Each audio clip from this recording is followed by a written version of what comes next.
Howdy folks, Doc here with Last Best Tool, and for quite a while Harbor Freight has been selling this Viking battery system analyzer. It's a simple little testing device that you hook up to your battery and it gives you some information. One of the things that it does is it gives you an opinion. It basically tells you whether or not you should replace your battery. Now this thing sells for about 40 bucks maximum Harbor Freight price, but often you can get it for around $30 or $29.99. And I thought I'd try one of these out, a little late to the party, but I am going to put it head to head to Snap-on's cheapest battery tester. So while this one I was able to get for $30, this one is $431. So that's pretty crazy, over $400 more than this. And what do I get? Well, I'm not sure. And in fact, some of the results I like better on this Viking.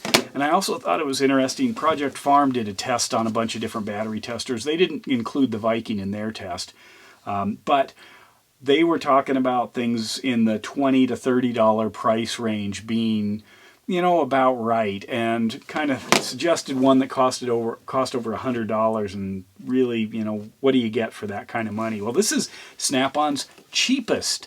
This one is their basic battery tester. They also have one that is $700. They have one that's a little over $1,000, and then they also have one that's $1,500. Now, of course, those are designed for shops. They do an awful lot of stuff. This one doesn't do a whole lot. But let's go ahead and compare it. So what I'm going to do is hook up both of these to this battery here, and then we'll actually go out to a car and see what happens.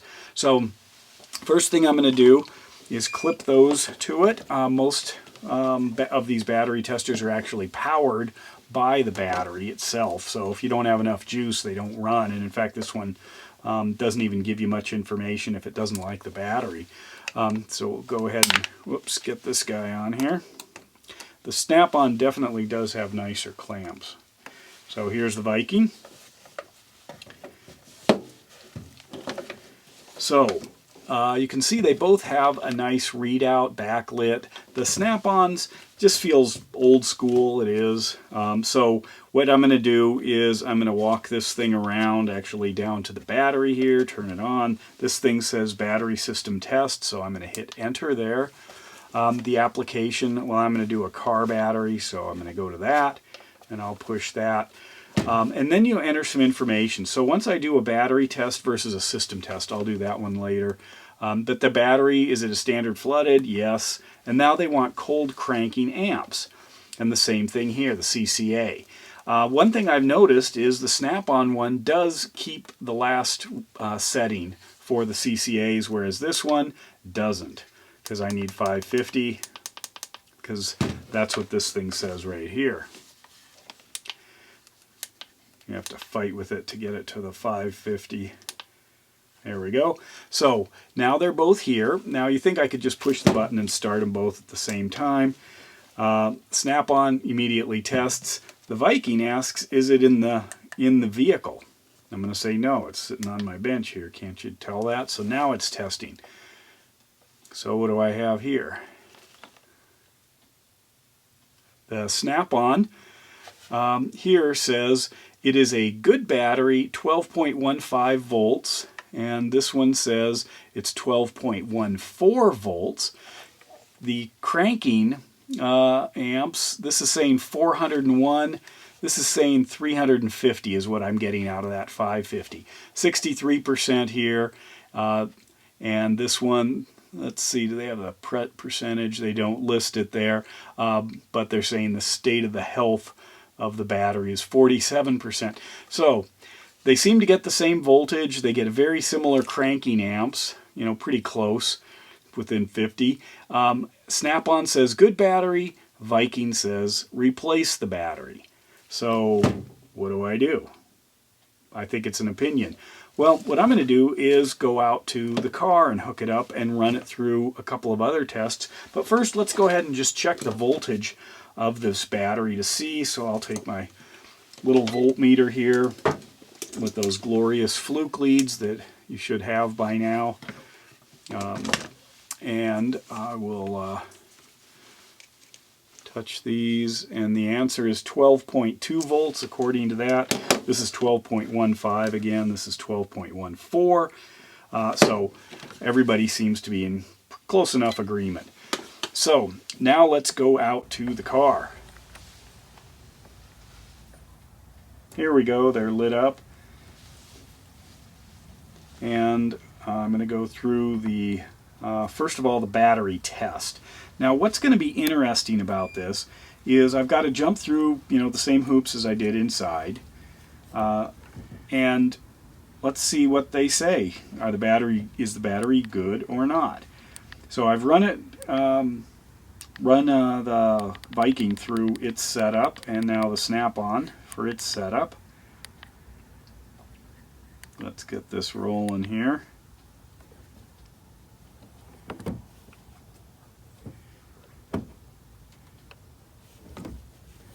Okay, now I immediately hit something here, and what it's saying is the Viking wants me to turn the headlights on for 10 seconds. And the reason is sometimes there can be a surface buildup of a charge that might throw things off. I don't know if that really matters that much. Here is the snap-on result. It says replace the battery. And then this one, because of the surface charge, I'm going to go ahead and follow the directions here and turn on the headlights for 10 seconds.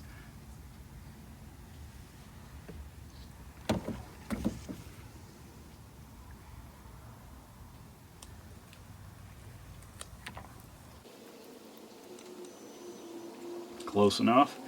All right. Now, what does this say when I run the test?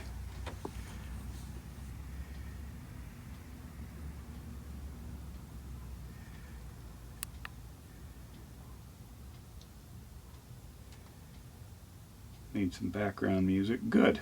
Okay. So they're both good, right? Now it's saying replace battery. Now the problem with that is I cannot run another test. So normally there's a starting test, and that's what I'm going to do with the Viking, but I can't do that with the snap-on, but I can go ahead and leave it connected when I start. See, battery test, replace battery. I can't run through the starting sequence on that one. So here, the crank test. What I find interesting is I usually don't bother testing the battery till I think there's something wrong. And then if it says replace the battery, I might have been driving for 2 years with a battery that needed replacing. Go figure. But anyway, so I'm going to run the start test now with the only one that it'll let me, which is the little inexpensive Viking here. Start up the car. Here we are. And the Viking is running the test. The snap-on just detects the, in fact, not only, it gets worse with the snap-on. Same voltmeter. I can't even do anything now because the voltmeter is registering a number that is out of spec with the battery. 14.6 volts, that's what the alternator input voltage is, and snap-on is thinking that that is how many volts are coming out of the battery. So now it is going to give me an error. Look at that. It's not a 12-volt battery system. It should have picked that up because it would tell me just fine if I had been able to start the car in the starting test. But anyway, there's the Harbor Freight one, clicking away with asking for more information, and I'll turn off the motor and then inspect this. Oh, it's asking for more information, so I'll turn the lights back on and the radio and the heating fan and let this thing cook for a bit at a higher RPM. That's what it wants. I think 15 seconds.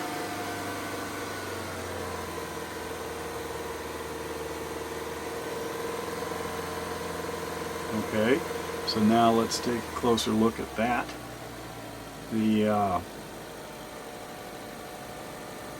Come on.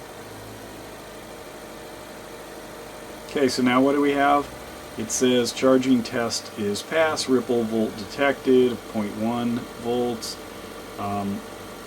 Press enter for the complete, so it says everything's fine. So go on, everything's great. Meanwhile, there's the $431 snap-on that couldn't continue. So what do you do? Anyway,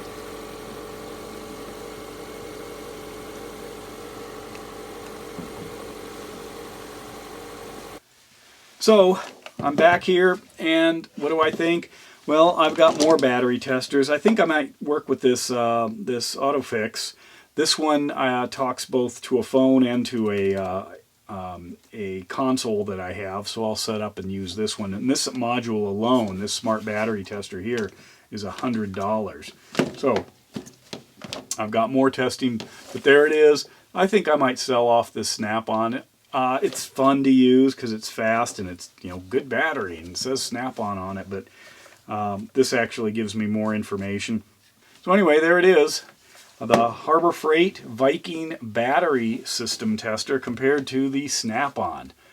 I guess you could say the cheapest Snap-on and the cheapest Harbor Freight. I think Harbor Freight just beat the Snap-on here. Let me know your thoughts. And with that, Doc out.